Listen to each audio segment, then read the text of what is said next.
നമസ്തേ നമസ്കാരം.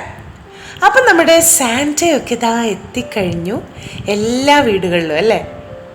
പിന്നെ നമ്മുടെ വീടുകളിലൊക്കെ ക്രിസ്മസ് സെലിബ്രേഷനും അതോടൊപ്പം തന്നെ ന്യൂ ഇയർ ആഘോഷങ്ങളും ഒക്കെ തുടങ്ങാനുള്ള സമയമായി കഴിഞ്ഞു.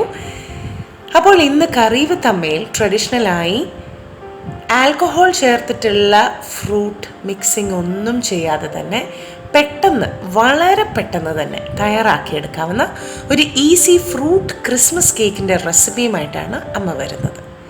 ബേക്കറിയിൽ നിന്നും വാങ്ങുന്ന അതേ സ്വാദിൽ, അതേ പ്ലം കേക്കിൻ്റെ സ്വാദിൽ തന്നെ അമ്മ ഈ കേക്ക് തയ്യാറാക്കുന്ന എളുപ്പ വഴി കണ്ടിട്ട് മടങ്ങിയെത്താം.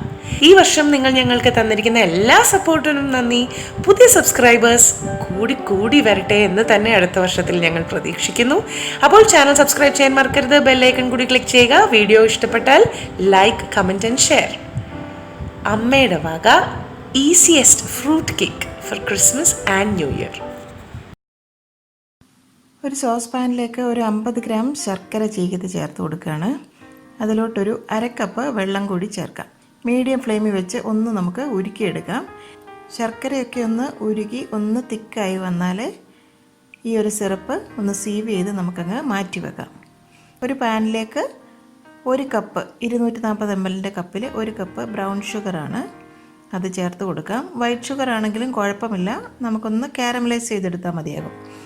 അപ്പം നമ്മുടെ ആ കേക്കിൻ്റെ കളറൊക്കെ ഒന്നുകൂടി എൻഹാൻസ് ചെയ്ത് കിട്ടും. ഒരു 200 ഗ്രാം അൺസോൾട്ടഡ് ബട്ടർ കൂടി ഞാൻ ചേർക്കുന്നുണ്ട്. ഒരു മീഡിയം ഫ്ലെയിമിൽ വെച്ച് ഒന്ന് മെൽറ്റാക്കി എടുക്കാം. ബട്ടറൊക്കെ മെൽറ്റായി പഞ്ചസാരയൊക്കെ ഒന്ന് അലിഞ്ഞു വരണം. ഇനി അതിലോട്ട് ഒരു അരക്കപ്പ് ഫ്രഷ് ആയിട്ടുള്ള ഓറഞ്ച് ജ്യൂസ്, നല്ല സ്വീറ്റ് ആയിട്ടുള്ള ഓറഞ്ച് ജ്യൂസാണ് കേട്ടോ, അധികം പുളിപ്പ് വേണ്ട, അതുകൂടി ചേർത്ത് കൊടുക്കാം.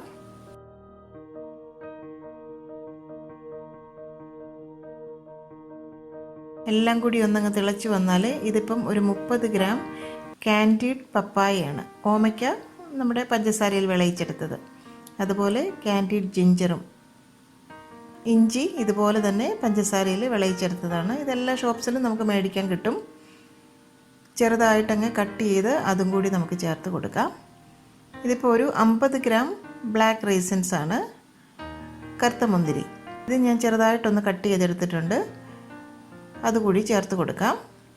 ഇതൊരു 50 ഗ്രാം ഗോൾഡൻ റൈസിൻസ് അല്ലെങ്കിൽ സുൽത്താനാസ് എന്നൊക്കെ പറയത്തില്ലേ, അതും കൂടി ചേർത്ത് കൊടുക്കാം. ഇതിപ്പോൾ സാധാ ചെറിയ കിസ്മിസ് ഇല്ലേ, അതും ഒരു 50 ഗ്രാം ഉണ്ട്, അതും കൂടി ചേർത്ത് കൊടുക്കാം. എല്ലാം കൂടി അങ്ങ് മിക്സ് ആക്കി എടുക്കാം. ഒരു മീഡിയം ഫ്ലെയിമിൽ വെച്ച് എല്ലാം കൂടി ഒന്ന് തിളയ്ക്കാനായിട്ട് നമുക്ക് വെയിറ്റ് ചെയ്യാം.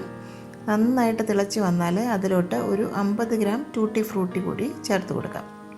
നിങ്ങൾക്ക് ഇഷ്ടമുള്ള ഡ്രൈ ഫ്രൂട്ട്സും ഡ്രൈ നട്ട്സും ഒക്കെ ചേർക്കാം കേട്ടോ. ഇപ്പം ഞാൻ എടുത്തിരിക്കുന്നത് തന്നെ നിങ്ങൾ ചേർക്കണമെന്നില്ല. എൻ്റെ കയ്യിലുണ്ടായിരുന്നതും ഇവിടെ അവൈലബിൾ ആയിട്ടുള്ള കാര്യങ്ങളാണ് ഞാൻ ചേർത്ത് ചെയ്യുന്നത്. ഒരു 5 മിനിറ്റ് ഒരു ചെറിയ തീയിൽ ഒന്ന് ബോയിൽ ചെയ്യണം. ഡ്രൈ ഫ്രൂട്ട്സൊക്കെ നല്ലതായിട്ട് സോഫ്റ്റായിട്ട് വരണം.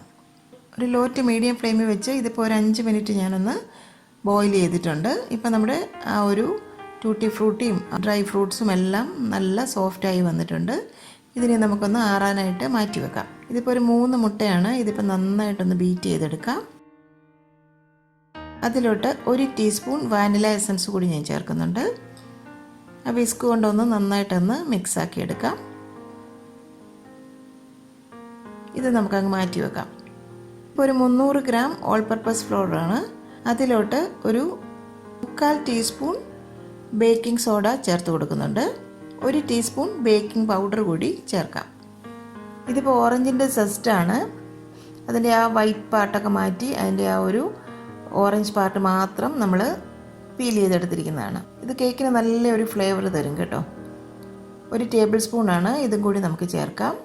ഒരു 1/2 ടീസ്പൂൺ ലെമൺ സെസ്റ്റ്, ചെറുനാരങ്ങയുടെ പുറത്തെ ആ തൊലി, അതും ചെറുതായിട്ടങ്ങ് അരിഞ്ഞെടുത്തിട്ടുള്ളതാണ്, അതും കൂടി ചേർത്ത് കൊടുക്കാം. ഇതിപ്പോൾ സ്പൈസ് പൗഡറാണ്, അതായത് കറുവാപ്പട്ട, സിനമണ്, ജാതിപത്രി, നട്ട്മഗ്, ക്ലൗസ്, ഗ്രാമ്പു ഇത്രയും ചേർത്ത് പൊടിച്ചെടുത്തിരിക്കുന്നതാണ്. ഇപ്പോൾ ഒരു 3/4 ടേബിൾ സ്പൂണാണ് ഞാൻ ചേർത്ത് കൊടുക്കുന്നത്. 1/2 ടീസ്പൂൺ ഉപ്പും കൂടി ചേർക്കാം. എല്ലാം കൂടി ഒരു വിസ്ക് അല്ലെങ്കിൽ ഒരു തവിയോ മറ്റോ ഉപയോഗിച്ച് നന്നായിട്ട് മിക്സാക്കി എടുക്കണം. ഇതിപ്പോൾ ഒരു 100 ഗ്രാം ഉണ്ട്. 50 ഗ്രാം കാഷ്യൂം 50 ഗ്രാം ബദാമും ഇത് രണ്ടും കൂടെ ചോപ്പ് ചെയ്തെടുത്തിരിക്കുന്നതാണ്. അതിലോട്ട് ഒരു 2 ടീസ്പൂൺ മൈദ കൂടി ചേർത്ത് ഒന്നങ്ങ് മിക്സാക്കി എടുക്കാം. അല്ല, നട്ട്സൊക്കെ ഈവനായിട്ട് തന്നെ കേക്കിൽ സ്പ്രെഡായി കിടക്കും. അല്ലെങ്കിൽ നട്ട്സിനൊക്കെ നല്ല കുറച്ച് വെയിറ്റ് ഉള്ളത് കൊണ്ട് ബേക്ക് ആകുമ്പോൾ അത് താഴേക്ക് പോയി അങ്ങ് സെറ്റിലാകും. നട്ട്സൊക്കെ പിന്നെ നമ്മൾ ബോയിൽ ചെയ്തെടുത്തുകൊണ്ട് അതും ഇതുപോലെ ഈവനായിട്ട് സ്പ്രെഡായി കിടക്കും. ഇതിപ്പോൾ നമ്മൾ സോക്ക് ചെയ്യാൻ വെച്ചിരുന്ന ആ ഫ്രൂട്ട്സാണ്. ഇതിപ്പോൾ ചൂടൊക്കെ മാറിയിട്ടുണ്ട് നന്നായിട്ട്. കണ്ടില്ലേ, ഫ്രൂട്ട്സൊക്കെ നല്ല സോഫ്റ്റായി കിട്ടിയിട്ടുണ്ട്. ആൽക്കഹോളിലൊക്കെ സോക്ക് ചെയ്തെടുക്കുന്നതൊക്കെ ശരിക്കും ഒരു വലിയ ലോങ് പ്രോസസ്സ് അല്ലേ. ഇതിപ്പോൾ പെട്ടെന്ന് തന്നെ നമുക്ക് തയ്യാറാക്കിയെടുക്കാം. ബോയിൽ ചെയ്തെടുക്കുന്നത് കൊണ്ട് തന്നെ ആൽക്കഹോളൊക്കെ ചെയ്ത് സോക്ക് ചെയ്യുന്ന അതേ ഒരു പെർഫെക്ഷനോട് കൂടി തന്നെ നമുക്ക് ഈ ഒരു സോക്കിംഗ് പ്രോസസ്സ് ചെയ്തെടുക്കാം. അതിലോട്ട് ആ ഉരുക്കി അരിച്ച് വെച്ചിരിക്കുന്ന 50 ഗ്രാം ശർക്കര പാനി കൂടി ചേർത്ത് കൊടുക്കാം. ഇത് നമ്മുടെ കേക്കിന് നല്ലൊരു ഫ്ലേവറും ടെക്സ്ചറും കളറും ഒക്കെ തരുന്നതാണ്. ഇനി അതിലോട്ട് ഒരു 7-8 കാൻഡീഡ് ചെറിയാണ്, അതും ചോപ്പ് ചെയ്ത് അതിലേക്ക് ചേർത്ത് കൊടുക്കാം. ഇതിപ്പം ബോയിൽ ചെയ്യേണ്ട ആവശ്യമില്ലാത്തത് കൊണ്ടാണ് ഈ ഒരു സ്റ്റേജിൽ ചേർക്കുന്നത്, കാരണം ഇത് അത്യാവശ്യം സോഫ്റ്റ് ആണല്ലോ. ഇതിപ്പോൾ ഒരു 60 ഗ്രാം ഡേറ്റ്സ് ആണ്, കുരുവൊക്കെ മാറ്റി നന്നായിട്ട് ചോപ്പ് ചെയ്തെടുത്തതാണ്, അതുകൂടി ചേർത്ത് കൊടുക്കാം. ഇതിന് പകരം ഏത് ഫ്രൂട്ട്സ് വേണമെങ്കിലും നിങ്ങൾക്ക് ചേർക്കാം കേട്ടോ. ഡ്രൈഡ് പ്ലം ചേർക്കാം, പ്രൂൺസ്, പിന്നെ ഫിഗ് ചേർക്കാം, ക്രാൻബെറി ഉണ്ടെങ്കിൽ ചേർക്കാം, ആപ്രിക്കോട്ട് ചേർക്കാം. അപ്പോൾ ഏത് ഡ്രൈ ഫ്രൂട്ട്സ് വേണമെങ്കിലും നിങ്ങൾക്ക് ചേർക്കാം കേട്ടോ. ഞാൻ പറഞ്ഞില്ലേ, ഇവിടെ അവൈലബിൾ ആയിട്ടുള്ള ഡ്രൈ ഫ്രൂട്ട്സും നട്ട്സും ഒക്കെയാണ് ഞാൻ ചേർത്തിരിക്കുന്നത്. ഇനി അതിലോട്ട് ബീറ്റ് ചെയ്ത് വെച്ചിരിക്കുന്ന മുട്ട ചേർത്ത് കൊടുക്കാം. ഒന്ന് നന്നായിട്ട് തന്നെ മിക്സ് ആക്കി എടുക്കാം.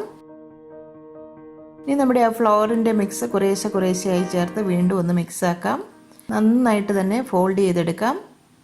ഡ്രൈ ആയിട്ടുള്ള ഫ്ലോറൊന്നും അതിൽ കാണാൻ പാടില്ല കേട്ടോ. അതുവരെ നന്നായിട്ട് മിക്സ് ചെയ്യണം. എല്ലാം നന്നായിട്ട് മിക്സ് ആയെന്ന് ഉറപ്പ് വന്നു കഴിഞ്ഞാൽ അതിലോട്ട് നമ്മൾ ആ ഡസ്റ്റ് ചെയ്തെടുത്തിരിക്കുന്ന നട്ട്സ് ഉണ്ടല്ലോ, അതും കൂടി ചേർത്ത് കൊടുക്കാം. വീണ്ടും നന്നായിട്ടൊന്ന് ഫോൾഡ് ചെയ്തെടുക്കണം. ഇപ്പം നമ്മുടെ ആ ഒരു കേക്ക് ബാറ്റർ റെഡി ആയിട്ടുണ്ട്. ഇനി ഇതുപോലെ ഒരു റൗണ്ട് കേക്ക് ടിന്നാണ് ഞാൻ എടുത്തിരിക്കുന്നത്. ടിന്നിൻ്റെ ഉള്ളിലൊക്കെ ചെറുതായിട്ടൊന്ന് ഗ്രീസ് ചെയ്തു. ബേസിലൊരു പാർച്ച്മെൻറ്റ് പേപ്പർ കട്ട് ചെയ്തിട്ടിട്ടുണ്ട്. വീണ്ടും ഒന്ന് ഗ്രീസ് ചെയ്ത ശേഷം അതിലേക്ക് കുറച്ച് മൈദ ഒന്ന് ഡസ്റ്റ് ചെയ്ത്, എക്സസ് ആയിട്ടുള്ളതൊക്കെ ഒന്ന് ഡസ്റ്റ് ചെയ്ത് മാറ്റിയിട്ടുണ്ട്. അതിലോട്ട് ഇനി നമുക്ക് ബാറ്റർ ഒഴിച്ചു കൊടുക്കാം. കുറച്ച് തിക്കായിട്ടാണ് നമ്മുടെ ബാറ്ററിൻ്റെ കൺസിസ്റ്റൻസി കേട്ടോ. ഇതുപോലെ ഒരു 1/4 ഭാഗം ഫില്ല് ചെയ്ത് കൊടുത്താൽ മതിയാകും. ഇനി നിങ്ങളിത് ഓവനിലാണ് ബേക്ക് ചെയ്യുന്നതെങ്കിൽ ഒരു 150 ഡിഗ്രീസിൽ ഒരു 1.5 മണിക്കൂറൊക്കെ എടുക്കും ബേക്കായി കിട്ടാനായിട്ട്. നമ്മൾ ഇതുപോലെയുള്ള ഫ്രൂട്ട് കേക്ക് എന്നൊക്കെ പറയുമ്പം ചെറിയ ടെമ്പറേച്ചറിലിരുന്ന് കൂടുതൽ സമയം ബേക്കാക്കി എടുക്കണം, അപ്പോഴാണത് പെർഫെക്റ്റായി വരുന്നത്. ഞാനിപ്പോൾ പ്രഷർ കുക്കറിലാണ് ചെയ്യുന്നത്. എല്ലാവരുടെയും കയ്യിൽ ഓവൻ ഉണ്ടാകണമെന്നില്ലല്ലോ. ഇതുപോലെ ഒരു പ്രഷർ കുക്കറിൻ്റെ ഉള്ളിൽ ഞാൻ ഇതുപോലെ ഒരു ബേസ് വെച്ച് കൊടുത്തിട്ടുണ്ട്. വെയിറ്റ് ഇടാതെ ഒരു 15 മിനിറ്റ് അടച്ച് വെച്ച് പ്രീഹീറ്റ് ചെയ്തതാണ്. ലോ ഫ്ലെയിമിൽ വെച്ചിട്ടാണ് 15 മിനിറ്റ് ഞാൻ പ്രീഹീറ്റ് ചെയ്തെടുത്തിട്ടുള്ളത്. ഇപ്പോൾ കുക്കർ നല്ല ചൂടായിട്ടാണ് ഇരിക്കുന്നത്. ഇനി കേക്ക് ട്രേ ഈ ഒരു ബേസിൻ്റെ പുറത്തായിട്ട് വെച്ച് കൊടുക്കാം. പുറമൊക്കെ ഞാനൊന്ന് ആൽമണ്ട്സ് വെച്ചൊന്ന് ഡെക്കറേറ്റ് ചെയ്തിട്ടുണ്ട്. ഇനി നമുക്കിത് വെയിറ്റ് മാറ്റിയ ശേഷം ഇതൊന്ന് അടച്ച് വെക്കണം. ഒരു സിം ടു ലോ ഫ്ലെയിമിൽ വെച്ചിട്ടാണ് ഞാൻ ബേക്ക് ചെയ്യുന്നത്. ഏകദേശം 1 മണിക്കൂർ എടുക്കും നന്നായി ബേക്കായി കിട്ടാനായിട്ട്. ഒരു 45 മിനിറ്റ് കഴിയുമ്പം വേണമെങ്കിൽ ഒന്ന് തുറന്ന് നോക്കാം. ഓവർ ബേക്കായി പോകാനും പാടില്ല. ഇതിപ്പം 1 മണിക്കൂറും 10 മിനിറ്റും എടുത്തു കേട്ടോ കേക്ക് നല്ല പെർഫെക്റ്റായിട്ട് ബേക്കായി കിട്ടാൻ. ഇതിനി ഒന്ന് ആറിയ ശേഷം നമുക്കിതുപോലെ ഒന്ന് ഇൻവേർട്ട് ചെയ്തെടുക്കാം. ആ ബേസിൽ വെച്ചിരുന്ന ബട്ടർ പേപ്പറൊക്കെ പതുക്കെ അങ്ങ് മാറ്റാം. നല്ല സോഫ്റ്റ് കേക്കാണ്. പിന്നെ ഈ ഒരു ഫ്രൂട്ട് കേക്ക് എന്നൊക്കെ പറയുമ്പോൾ നമ്മൾ സാധാരണ സ്പോഞ്ച് കേക്ക് പോലെയൊന്നും അത്രയൊരു സ്പോഞ്ചി ടെക്സ്ചർ ആയിരിക്കത്തില്ല, എന്നാൽ നല്ലൊരു സോഫ്റ്റ് ടെക്സ്ചറാണ് താനും. ഞാനിപ്പോൾ ഇതിൻ്റെ പുറത്ത് 1 ടീസ്പൂൺ ഹണി കൊണ്ടൊന്ന് ബ്രഷ് ചെയ്തെടുത്തിട്ടുണ്ട്. അപ്പോൾ അത് വീഡിയോ ഷൂട്ട് ചെയ്തതൊന്ന് മിസ്സായി പോയിട്ടുണ്ട്. നല്ലൊരു ഗ്ലേസിങ് കിട്ടാനായിട്ടാണ് അങ്ങനെ ചെയ്തിരിക്കുന്നത്. അപ്പോൾ പുറമൊക്കെ നല്ലൊരു ഗ്ലേസിങ് ഉണ്ട്, കണ്ടില്ലേ. ഞാൻ ഇതൊന്ന് കട്ട് ചെയ്ത് കാണിക്കാം.